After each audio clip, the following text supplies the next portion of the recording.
मेरे 10th में 85% बने थे, तो मैं मेरे रिज़ल्ट से सेटिस्फाइड नहीं थी।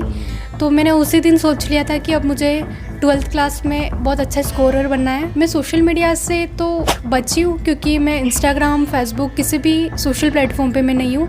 कल ही मेरे एजुकेशन मिनिस्टर सर है जो, उनसे भी बात हुई तो उन्होंने मेरे को बहुत ज़्यादा बोला, अप्रिशिएट किया। आपकी क्लास में तो लड़कियां बात कर रही होगी कि मेरी इंस्टाग्राम पे ये आईडी है, आज मैंने ये पोस्ट किया।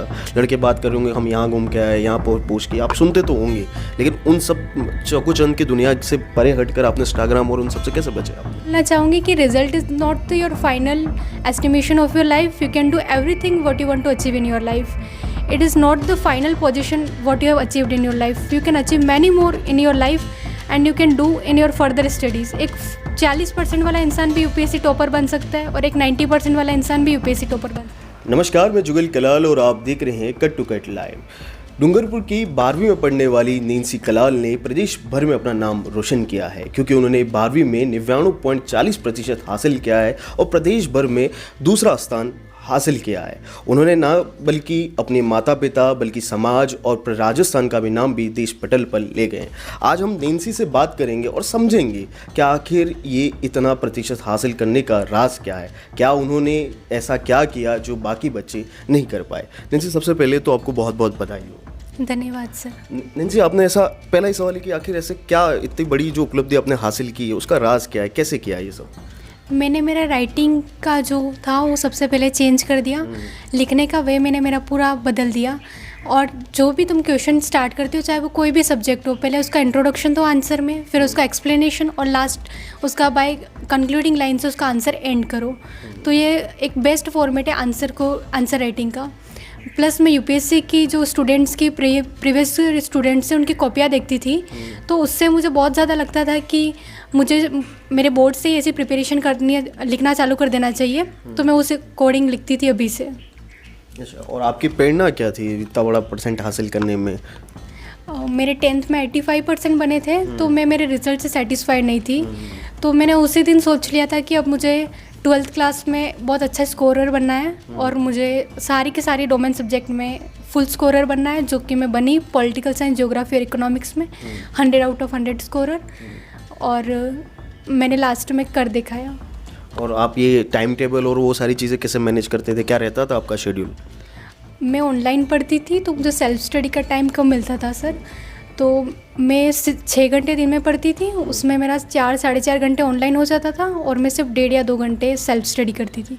उसमें मैं डेली जो स्कूल के नोट्स थे वो रिवाइज़ करती थी और ऑनलाइन में पढ़ाया हुआ डेली रिवाइज़ करती थी। जो भी पढ़ते थे वो मैं डेली बेसिस पे पढ़ती थी। तो आपने कोई मॉक टेस्ट या पिछले साल के पेपर थे ऐसे कोई सॉल्व आउट किए, उससे कोई फ़ायदा हुआ या किस तरह से किया आप? सर मैंने मॉक टेस्ट तो सॉल्व नहीं किए, बट जो हमारे अड्डा के टीचर्स थे वो सीबीएसई की क्लासेस लेते थे प्रीवियस ईयर क्वेश्चंस की, तो मैं सीबीएसई का पैटर्न ज़्यादा फॉलो करती थी। तो उसने मुझे बहुत हेल्प किया। मैं उस पैटर्न को फॉलो करके और आज स्टेट लेवल पे 2nd रैंक पे आ गई।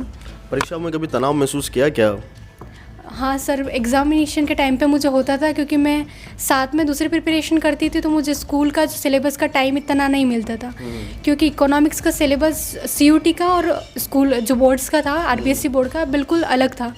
वहाँ पे माइक्रो और मैक्रो पूछी जा रही थी, जबकि वहाँ पे मैक्रो और इंडियन इकोनॉमी पूछी जा रही थी सीयूटी में। तो और at the end of the कि एनटीए ने सिलेबस भी चेंज कर दिया सीयूटी के एंड में, तो वो मेरे लिए बहुत कठिन था कि उस सिलेबस के साथ कॉप अप करना। तो मुझे तब डाउट था कि मेरा इकोनॉमिक्स में स्कोर कहीं डाउन नहीं जाए। तो उसको संभाला कैसे बैलेंस कैसे किया फिर? मैं इकोनॉमिक्स के लिए रोज सबसे ज़्यादा टाइम इकोनॉमिक्स को देती थी और मेरे जो टीचर थे मुकेश जी अडवाणी सर स्कूल के, उनका मुझे काफ़ी सपोर्ट रहा है। उन्होंने मुझे हमेशा बोला कि तू कर लेगी, और वो मुझे पर्सनली भी बहुत ज़्यादा गाइड करते थे, प्लस नोट्स प्रोवाइड करते थे, एक्स्ट्रा क्वेश्चंस। उन्होंने मुझे समर वेकेशन के 1 मंथ के अंदर ही 6 से 7 तो मॉडल पेपर करा दिए थे। और डेली बेसिस पे स्कूल के अंदर भी उन्होंने, जब हमारी क्लासेस सेपरेट हुई तो सर ने हमको डेली बेसिस पे हमारे पेपर चेक किए जो हमने समर वेकेशन में सॉल्व किए, और हमारी मिस्टेक्स फाउंड आउट करके हमारे सामने रखी। तो वहाँ से मैंने सीखा। अब आप इतना प्रतिशत हासिल किया है, क्या अब क्या समाज, ठीक है समाज की बधाई आ रही होगी, घर परिवार वाले बोल रहे होंगे, अब कैसा महसूस कैसा कर रहे हैं आप? मैं बहुत खुश महसूस कर रही हूँ कि मेरे घर परिवार समाज सबका नाम रोशन हुआ है। प्लस मैं यहाँ की रहने वाली तो नहीं हूँ, डूंगरपुर की, मैं खैरवाड़ा तहसील से सरेरा गांव की रहने वाली हूँ।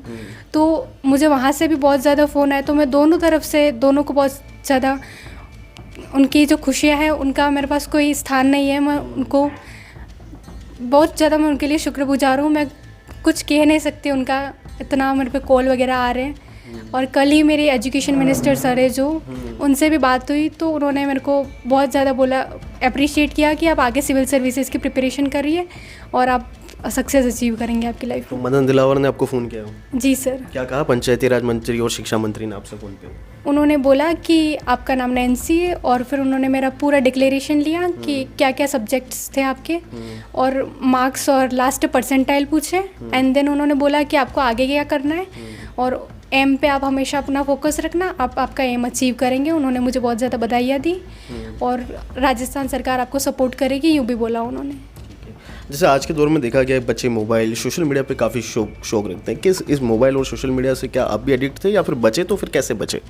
मैं सोशल मीडिया से तो बची हूँ, क्योंकि मैं इंस्टाग्राम, फेसबुक, किसी भी सोशल प्लेटफॉर्म पे मैं नहीं हूँ। सिर्फ मैं व्हाट्सएप एक्टिव रहती थी, और वो भी मेरा ऑनलाइन टाइम में बहुत ज़्यादा निकल जाता, ऑनलाइन स्टडी में, तो मैं ज़्यादा इतना ऑनलाइन किसी भी सोशल प्लेटफॉर्म पे नहीं आ पाती थी। तो मैं स्टडी तो ऑनलाइन करती थी, बट किसी सोशल प्लेटफॉर्म का मैंने यूज़ नहीं किया। तो कैसे, मतलब खुद को इतना मोटिवेट कैसे किया कि क्यों बच्चे आज देख रहे हो, आप जब पढ़ते होंगे आपकी क्लास में तो लड़कियां बात कर रही होगी कि मेरी इंस्टाग्राम पे ये आईडी है, आज मैंने ये पोस्ट किया, लड़के बात कर रहे होंगे हम यहाँ घूम के आए, यहाँ पोस्ट किया, आप सुनते तो होंगे, लेकिन उन सब चौकुचंद की दुनिया से परे हटकर आपने इंस्टाग्राम और उन सब से कैसे बचे? आपने क्या मन में ख्याल नहीं आता था कि मेरा भी अकाउंट है, बनाऊँ, मैं ये फ़ोटो डालूँ इस तरह से? मुझे शुरू से इंस्टाग्राम का बिल्कुल भी शौक नहीं था, और मेरी मम्मी और पापा का नाम मुझे शुरू से रोशन करना था। जब मैं छोटी थी 5th या 6th क्लास में, तभी मेरे स्कूल के जो प्रिंसिपल सर थे, प्रायमरी स्कूल मेरी द नोबल स्कूल खैरवाड़ा रही है, जैसे मेरा बेसिक क्लियर हुआ है, तो उन्होंने, प्रिंसिपल सर ने मुझे तब से ही अप्रिशिएट किया था कि इसको, मेरे पेरेंट्स को बताया था कि बच्ची कुछ ना कुछ करके दिखाएगी, अब इसको बहुत ही अच्छी स्कूल में पढ़ाना, आप आगे जहाँ भी ले जाओ इसको बहुत ही अच्छी स्कूल में रखना और आगे बहुत इसकी अच्छी पढ़ाई कराना। तो तब से ही मुझे था कि सर को अगर मुझ पे इतना विश्वास है तो मुझे खुद को भी मुझ पे विश्वास होना चाहिए। तो तब से मैंने सोच लिया, और मैं शुरू से क्लास टॉपर आती रही नोबल से ही। अच्छा, कभी जीवन में निराशा महसूस हुई क्या? मुझे सबसे ज़्यादा तो 10th के रिज़ल्ट पे निराशा महसूस हुई थी। और उसी से उभर के आपने ये हासिल किया? जी हाँ। अब आप किस करियर को चुनते हैं और क्या बनना चाहते हैं फ्यूचर में, और किस तरह से आगे बढ़ेंगे? मैं यूपीएससी सिविल सर्विसेज में जाना चाहती हूँ। उसका एग्ज़ाम क्रैक करने के लिए मैं अभी करंटली दिल्ली यूनिवर्सिटी के अंदर एडमिशन पाना चाहती हूँ, और CUT के स्कोर पे, उसके बेसिस पे एडमिशन हो रहा है वहाँ पे, तो मैं अभी उसका एग्ज़ाम दे रही हूँ। तो क्या आपने अभी से यूपीएससी की प्रिपरेशन करना शुरू कर दिया, या फिर दिमाग में सिर्फ कॉन्सेप्ट है कि इस तरह से काम करना है? मैं डेली बेसिस पे सर करंट अफेयर्स के एनालिसिस देखती हूँ, उसके अलावा तो मैं अभी ज़्यादा प्रिपरेशन नहीं कर पा रही हूँ, बट मैं जैसे यूनिवर्सिटी के अंदर एडमिशन ले लूँगी उसके बाद मैं कंटिन्यूटी से करूँगी। अपने मम्मी पापा का कितना बड़ा योगदान मानते हैं आप इस सफलता के?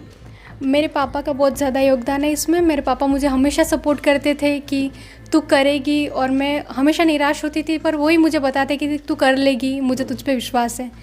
और मेरी मम्मी का ऐसा था कि वो मुझे कभी भी घर के काम के अंदर इन्वॉल्व नहीं कराते थे, वो मुझे हमेशा पढ़ने देते थे कि तू तेरी पढ़ाई देख ले, मैं मेरा काम देख लूँगी। तो ये उनका बड़ा सपोर्ट रहा आपको? हाँ, उनका बहुत सपोर्ट रहा। आपको एक आखिरी सवाल पूछूंगा कि जो आपके जैसे और भी बच्चे, कुछ फेल हुए होंगे, कुछ पास हुए होंगे, किसी का परसेंट कम होगा, किसी के माँ बाप फटकार लगा रहे होंगे, तो किसी के माँ बाप कह रहे होंगे कि नैन्सी को देख उसने इतना कर दिया, तू क्यों नहीं कर पाया, तो उन बच्चों को आप क्या सलाह दोगे? मैं ये बोलना चाहूँगी कि result is not the your final estimation of your life. You can do everything what you want to achieve in your life. It is not the final position what you have achieved in your life. You can achieve many more in your life and you can do in your further studies. एक 40% वाला इंसान भी UPSC topper बन सकता है और एक 90% वाला इंसान भी UPSC टॉपर बन सकता है. बस फ़र्क यही है कि वो अपना एटीट्यूड चेंज ना करें. बस कंटिन्यूटी में उसमें ईगो नहीं आना चाहिए, वो इंसान इगोइस्टिक नहीं होना चाहिए.